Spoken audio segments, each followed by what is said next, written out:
strong.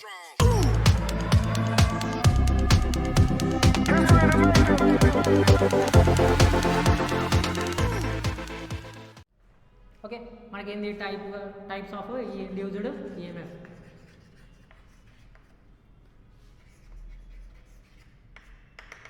Induced ఈఎంఎఫ్లో types. దీనికంటే ముందు మనం ఏంది Faraday's laws of electromagnetic induction అంటే తీసుకుంటే ఫస్ట్ లా వచ్చేసి ఎప్పుడైతే ఈఎంఎఫ్ అనేది ఇండ్యూస్ అవుతుంది, ఎప్పుడైతే ఒక వాహకం అవివాహాన్ని కట్ చేస్తుందో అప్పుడు ఆటోమేటిక్గా ఈఎంఎఫ్ అనేది ఇండ్యూస్ అవుతుంది. దాని ప్రకారం తీసుకుంటే సెకండ్ లా వచ్చేసి మనకి ఏంది rate of change of flux అనేది ఎంత ఎక్కువ ఉంటే దాన్ని బట్టే ఈఎంఎఫ్ అనేది అంత ఎక్కువ ఉంటుంది అనేది మనం ఇక్కడ తెలుసుకుంటాం. నెక్స్ట్ వచ్చేసి టైప్స్ ఆఫ్ ఈఎంఎఫ్లో మనకి ఏంది statically induced EMF,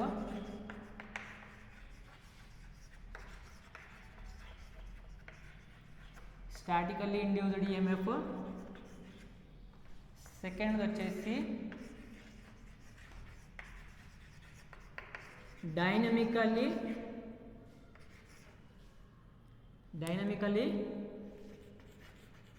induced EMF.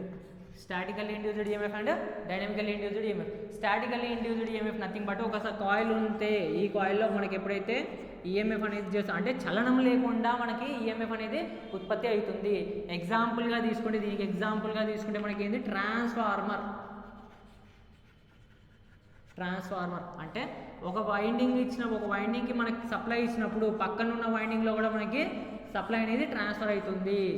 ఇదే మనకి స్టాటికల్లీ ఇండ్యూస్డ్ ఈఎంఎఫ్. అంటే ఫస్ట్ వైండింగ్లో ఎప్పుడైతే కరెంట్ అనేది ఇస్తామో ఆటోమేటిక్గా ఇక్కడ ఉన్న ఉత్పత్తి ఈ కరెంట్ వల్ల మనకి ఈ వైండింగ్లో ఫ్లక్స్ అనేది ఉత్పత్తి అవుతుంది. ఈ ఫ్లక్స్ ఏం చేస్తుంది పక్కనున్న వైండింగ్ని కట్ చేసి అక్కడ ఫ్లక్స్ అనేది అక్కడ మనకి ఎనర్జీ అనేది ట్రాన్స్ఫర్ చేస్తుంది. దీన్నే మనకి ఏమంటాము statically induced EMF.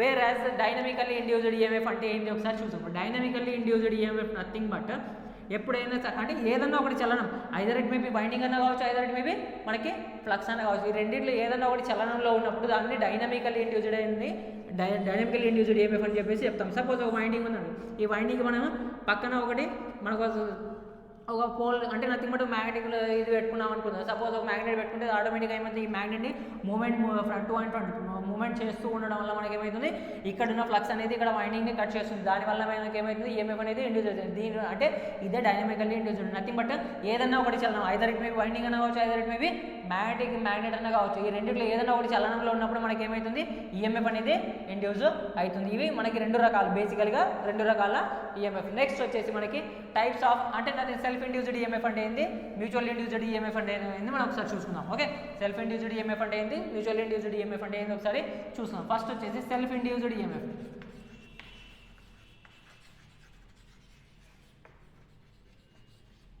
Self induced EMF ఎప్పుడైనా సరే ఒకసారి చూడండి బాగా, ఇది వైండింగ్, ఇది సప్లై.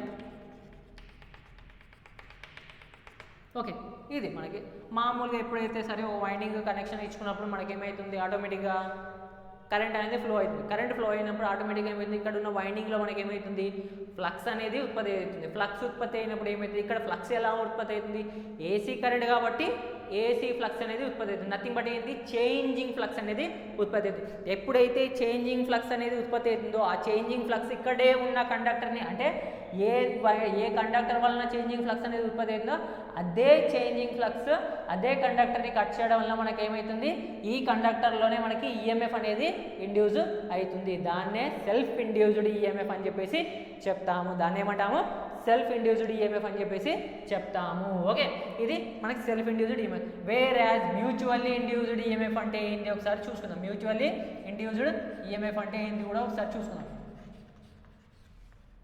మ్యూచువల్లీ ఇండ్యూస్డ్ ఈఎంఎఫ్ అంటే ఏంటి అంటే నథింగ్ బట్ సపోజ్ ఈ వైండింగ్ ఆల్రెడీ చెప్పుకున్నాము ఆటోమేటిక్గా ఒక మీటర్ బట్టి పక్కన ఒక ఇంకోటి తీసుకుంటే ఎప్పుడైతే మొదటి వైండింగ్లో ఉన్న ఫ్లక్స్ అనేది రెండో వైండింగ్ని కట్ చేస్తుందో, ఎప్పుడైతే మొదటి వైండింగ్ యొక్క ఫ్లక్స్ అనేది రెండో వైండింగ్ కట్ చేస్తుందో దాని వలన రెండో వైండింగ్లో కూడా మనకి ఏమవుతుంది ఈఎంఎఫ్ అనేది ఉత్పత్తి అవుతుంది. మొదటి దాని వలన రెండో దాంట్లో కూడా మనకి ఈఎంఎఫ్ అనేది ఉత్పత్తి. దీన్నే మ్యూచువల్లీ ఇండ్యూస్డ్ ఈఎంఎఫ్ అని చెప్పేసి చెప్తాము. దీన్ని ఏమంటాము మ్యూచువల్లీ ఇండ్యూస్డ్ ఈఎంఎఫ్ అని చెప్పేసి చెప్తాము. ఓకే,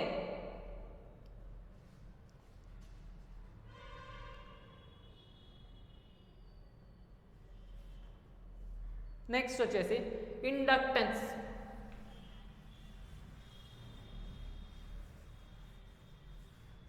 నెక్స్ట్ వచ్చేసి inductance.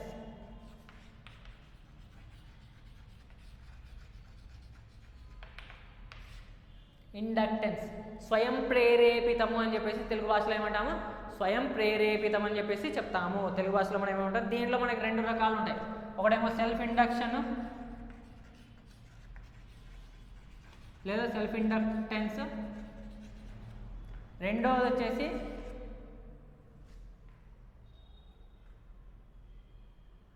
Mutual inductance.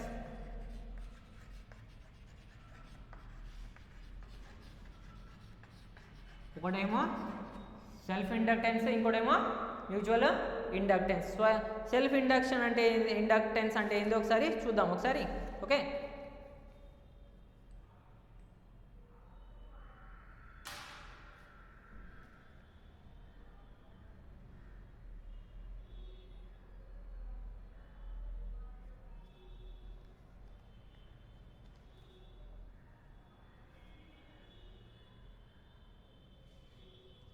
Self inductance దీంట్లోనే మనకి సెల్ఫ్ ఇండక్టెన్స్ మనం దేంతో కొలుస్తామంటే ఎల్ దాంతో మనము ఇది చేస్తాం. వెబర్ టర్న్స్ పర్ యాంపియర్ దాంట్లో మనము కొలుస్తాం. దేంట్లో కొలుస్తాము, weber turns per ampere. Weber turns per ampere, weber turns per ampere అనే దాంతో మనము కొలుస్తాము. దీన్ని కొలిచే విధానం ఏంది,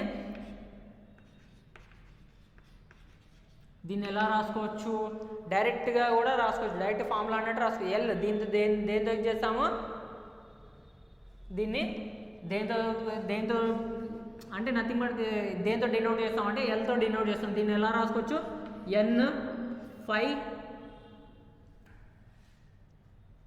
N5 by amperes nothing but I ఇలా రాసుకోవచ్చు. N5 బై ఐ అనే దాంతో మనము రాసుకోవచ్చు. వెబర్ టర్న్స్ పర్ యాంపియర్ అన్నట్టు మనము చెప్పుకుంటాము. వేర్ యాజ్ మ్యూచువల్ ఇండక్టెన్స్ దాంట్లో మనం ఏం చెప్పుకుంటాము అంటే M ఈక్వల్ టు అంటే మనకేంది ఒకటే దాంతో ఇది అవుతుంది కాబట్టి మనం డైరెక్ట్ ఒకటి అన్నట్టు రాసుకున్నాము. నెక్స్ట్ సెకండ్ మనకి మ్యూచువల్ దాంట్లో ఏంది రెండు వైండింగ్లతో అవుతుంది కాబట్టి మనం ఏం చేస్తాము, N1 N2 A μ0 μr by L అన్నట్టు రాసుకుంటాం. ఎలా రాసుకుంటాము, N1 N2 A μ0 μr by L.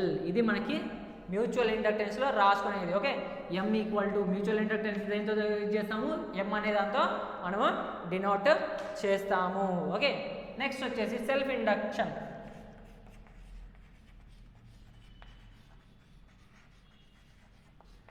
Next వచ్చేసి సెల్ఫ్ ఇండక్షన్. సెల్ఫ్ ఇండక్షన్ అంటే ఏంది, ఓకే దాంతోపాటు ఇండక్టెన్స్ దాంట్లో మనం దేంట్లో కొలుస్తాము, హెన్రీలలో కొలుస్తాము. దేంట్లో కొలుస్తాము, హెన్రీ HENRY హెన్రీలలో మనం కొలుస్తాం. దీన్ని కూడా మనం దేంట్లో కొలుస్తాము, హెచ్ అన్నట్టే రాస్తాము. నథింగ్ బట్ హెన్రీ అన్నట్టే మనము రాసుకుంటాము. Okay, self induction.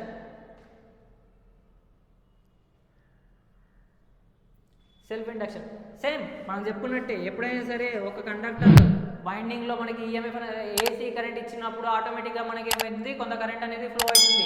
ఫ్లో అయినప్పుడు ఈ కరెంట్ ఏం చేస్తుంది, ఇక్కడ ఉన్న వైండింగ్లో మనకి ఫ్లక్స్ అనేది క్రియేట్ చేస్తుంది. ఆ ఫ్లక్స్ ఏం చేస్తుంది, ఆ ఫ్లక్స్ ఇక్కడ ఉన్న వైండింగ్నే మళ్ళీ కట్ చేస్తుంది. ఆ కట్ చేయడం వల్ల మనకు ఆటోమేటిక్గా ఏమవుతుంది, ఈ వైండింగ్లో ఈఎంఎఫ్ అనేది ఉత్పత్తి అవుతుంది. దీన్నే సెల్ఫ్ ఇండక్షన్ అని చెప్పేసి చెప్తాము. Where as mutual induction nothing but ఏంది, పక్కనున్న దాంట్లో నథింగ్ బట్ అంతే సేమ్ సెల్ఫ్ ఇండ్యూస్డ్ ఈఎంఎఫ్ అంటే ఏంది, మ్యూచువల్ ఇండ్యూస్డ్ ఈఎంఎఫ్ సేమ్ దాని ప్రకారమే. ఒక వైండింగ్కి సప్లై ఇస్తాం, ఇంకో వైండింగ్ కూడా మనకి దాని పక్కనే పెడతాం. ఎప్పుడైతే ఇక్కడ ఉన్న వైండింగ్లో మనకి ఫ్లక్స్ అనేది క్రియేట్ చేసి కరెంట్ ఫ్లో అవడం వల్ల ఫ్లక్స్ అనేది క్రియేట్ అయ్యి ఇక్కడ ఉన్న వైండింగ్ ఫ్లక్స్ అనేది ఇంకో వైండింగ్ కూడా కట్ చేసినప్పుడు పక్కన ఉన్న వైండింగ్ కూడా కట్ చేసి ఆ వైండింగ్లో ఈఎంఎఫ్ ఉత్పత్తి అయితే దాన్ని ఏమంటాము, మ్యూచువల్ ఇండక్షన్ అని చెప్పేసి చెప్తాము. దాన్ని ఏమంటాము, మ్యూచువల్ ఇండక్షన్ అని చెప్పేసి చెప్తాము. అంటే ఫస్ట్ వైండింగ్లో ఉత్పత్తి అయిన ఫ్లక్స్ వలన సెకండ్ వైండింగ్లో కూడా మనకి ఈఎంఎఫ్ అనేది ఉత్పత్తి అవుతుంది, విద్యుత్ చాలక బలం అనేది ఉత్పత్తి అవుతుంది. దాన్నే మనం మ్యూచువల్ ఇండక్షన్ అని చెప్పేసి చెప్తాము. నెక్స్ట్ వచ్చేసి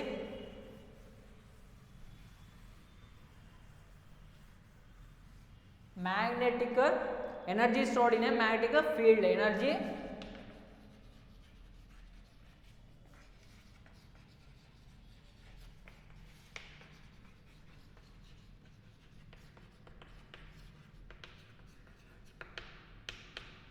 మ్యాగ్నెటిక్ ఫీల్డ్లో ఎనర్జీ ఎంత స్టోర్ ఉందనేది మనం ఒకసారి చూసుకుందాం. ఓకే, దీన్ని ఎలా రాసుకోవచ్చు అంటే E=12 LI స్క్వేర్. దీన్ని ఎలా రాసుకోవచ్చు? Half LI square joules. ఎనర్జీని మనం దేంట్లో మ్యాగ్నెటిక్ దాంట్లో యూజ్ చేసుకుంటే మనం ఎలా చేసుకుంటాము? జౌల్స్లలో కొలుస్తాము. ఓకే, దీన్ని ఎక్కడెక్కడ ఉపయోగిస్తామంటే లిఫ్టింగ్ పవర్ ఆఫ్ మ్యాగ్నెట్ అక్కడ ఉపయోగిస్తాం. అంటే nothing but lifting power of example ఎక్కడ ఉపయోగిస్తాము అంటే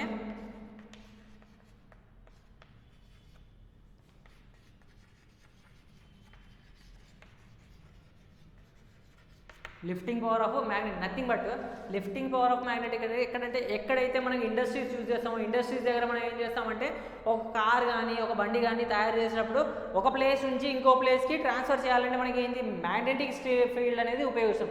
అక్కడ మనము ఈ lifting power of magnet energy అనేది మనకి ఎనర్జీ స్టోర్డ్ ఇన్ మ్యాగ్నెటిక్ ఫీల్డ్ని ఉపయోగించుకుంటాము. ఓకే, ఇది మనకి 6th చాప్టర్ ఎలక్ట్రోమాగ్నెటిక్ ఇండక్షన్. దీని మీదనే కొన్ని ప్రాబ్లమ్స్ కూడా ఉంటాయి, అది కూడా మనము డిస్కస్ చేసుకుందాం. ఓకే.